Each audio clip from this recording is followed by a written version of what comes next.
Chapter 11, Springtime. Now breakfast was eaten before dawn, and the sun was rising beyond the dewy meadows when Almanzo drove his team from the barns. He had to stand on a box to lift the heavy collars onto the horses' shoulders and to slip the bridles over their ears. But he knew how to drive. He had learned when he was little. Father wouldn't let him touch the colts nor drive the spirited young horses, but now that he was old enough to work in the fields, he could drive the old gentle work team, Bess and Beauty. They were wise, sober mares. When they were turned out to pasture, they did not whinny and gallop like colts.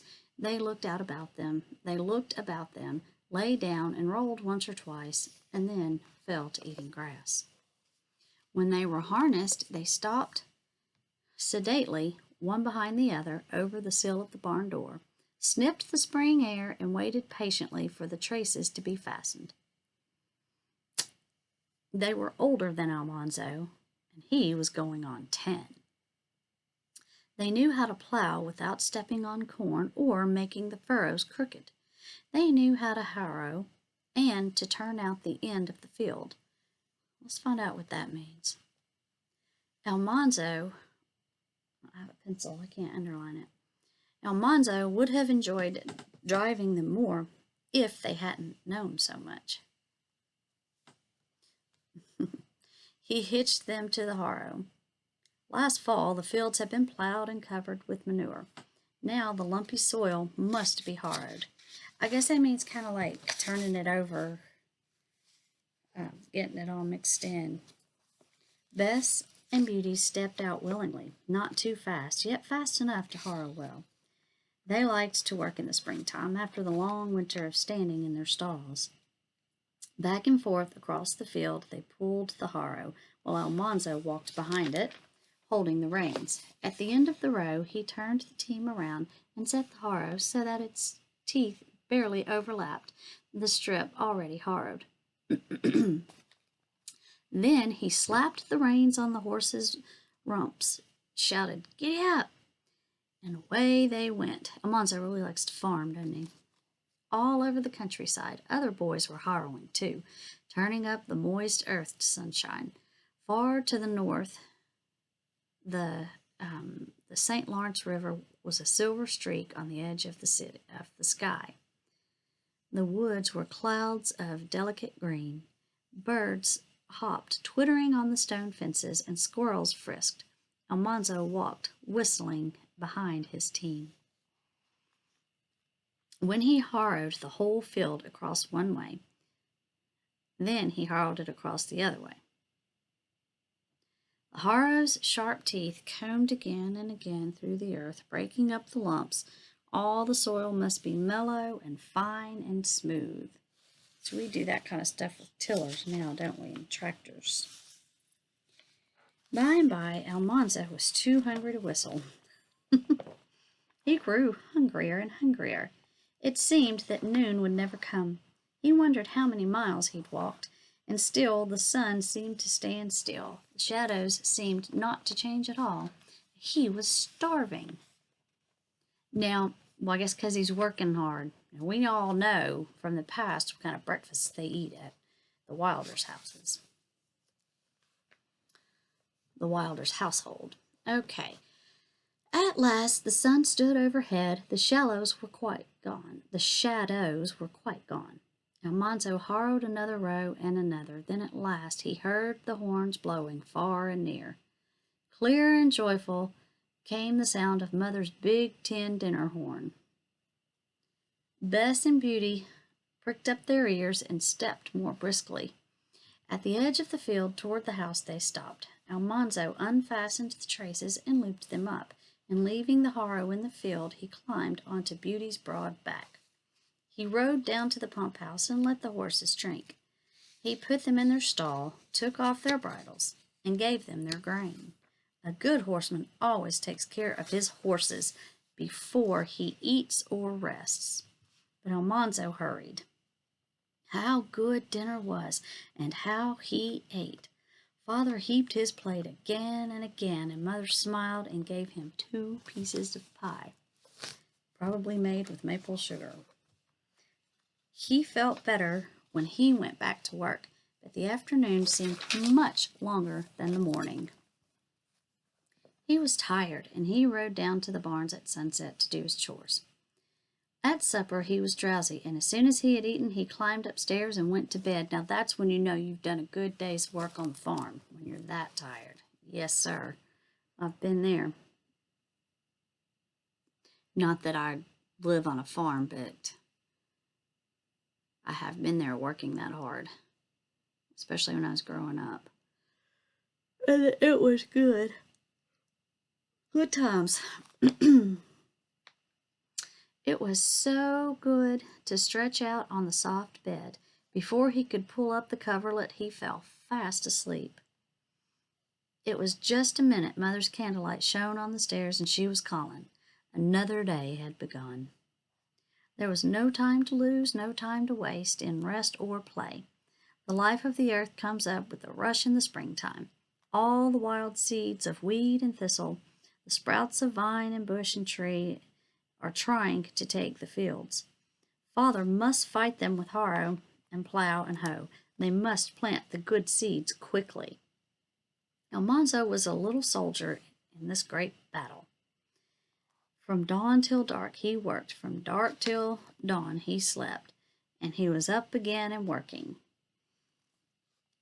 He harrowed the potato field till the soil was smooth and mellow, and every little sprouting weed was killed. Then he helped Royal take the seed potatoes from the bin in the cellar and cut them into pieces, leaving 2 or 3 eyes on each piece. Potato plants have blossoms and seeds, but no one knows what kind of potato will grow from a potato seed.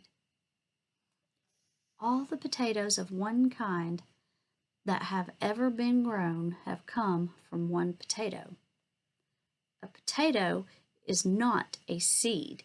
It is part of a potato plant's root. Cut it up and plant it, and it will always make more potatoes, just like itself. See there?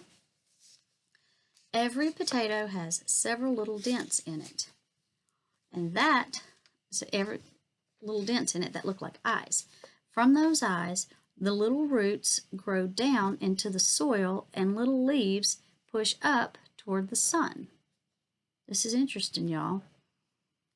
They eat up the piece of potato while they are small, before they are strong enough to take their food from the earth and the air. Father was marking the field. The marker was a log with a row of wooden pegs driven into it, 3½ feet apart. One horse drew the log crosswise behind him, and the pegs made little furrows. Father marked the field lengthwise and crosswise, so the furrows made little squares. Then the planting began. It'd be neat to see that. Father and Royal took their hoes, and Alice and Almanzo carried pails full of pieces of potatoes. Almanzo went in front of Royal and Alice. Almanzo went in front of Royal, and Alice went in front of Father, down the rows. At the corner of each square where the furrows crossed, Almanzo dropped 1 piece of potato. He must drop it exactly in the corner so that the rows would be straight and could be plowed. Almanzo covered it with dirt and patted it firm with the hoe. Behind Alice, Father covered the pieces of potato that she dropped. So Almanzo has to drop it down, and Royal covers it up. Alice drops down a piece, and Father covers it up. What a good plan. Like an assembly line. Planting potatoes was fun. A good smell came from the fresh earth and from the clover fields. Alice was pretty and gay, with the breeze blowing her curls and setting her hoop skirts swaying. Father was jolly, and they all talked while they worked. Almanzo and Alice tried to drop the potatoes so fast that they'd have a minute at the end of each row to look for birds' nests or chase a lizard into the stone fence. But Father and Royal were never far behind. Father said, "Hustle along there, son, hustle along." So they hustled, and when they were far enough ahead, Almanzo plucked a grass stem and made it whistle between his thumbs. I can do that. I'll do that on the playground if I can find a piece of grass big enough. My aunt taught me how to do it. Alice tried, but she could not do that. She could pucker her mouth and whistle. Royal teased her. "Whistling girls and crowing hens always come to some bad ends." Well, that's not a very funny poem. Back and forth across the field they went, all morning, all afternoon, for 3 days. Then the potatoes were planted. Then Father sowed the grain. He sowed a field of wheat for white bread, a field of rye for rye and gingerbread, here we go, and a field of oats mixed with Canada peas to feed the horses and cows next winter. So they got to grow their food for their stock, for their livestock. While Father sowed the grain, Almanzo followed over the fields with Bessie, harrowing the seeds into the earth. Almanzo could not sow grain yet. He must practice a long time before he could spread the seeds evenly, and that is hard to do. So you guys remember a few weeks ago when we learned in our American history class, how when the government was giving land and some people only made it a couple of weeks? I can imagine why. The heavy sack of grain hung from a strap over Father's left shoulder. As he walked, he took handfuls of grain from the sack. With a sweep of his arm and a bend of his wrist, he let the little grains fly from his fingers. The sweep of his arm kept time with his step, and when Father finished sowing a field, every inch of ground had its evenly scattered seeds, nowhere too many or too few. The seeds were too small to be seen on the ground, and you could not know how skillful a sower man was till the seeds came up. Father told Almanzo about a lazy, worthless boy who had been sent to sow a field. This boy did not want to work, so he poured the seeds out of his sack and went swimming. Nobody saw him. Afterward, he harrowed the field, and no one knew what he had done. But the seeds knew, and the earth knew. And when even the boy had forgotten his wickedness, they told it. Weeds took that field. When all the grain was sowed, Almanzo and Alice planted the carrots. They had sacks full of little red round carrot seeds hanging from their shoulders, like Father's big seed sack.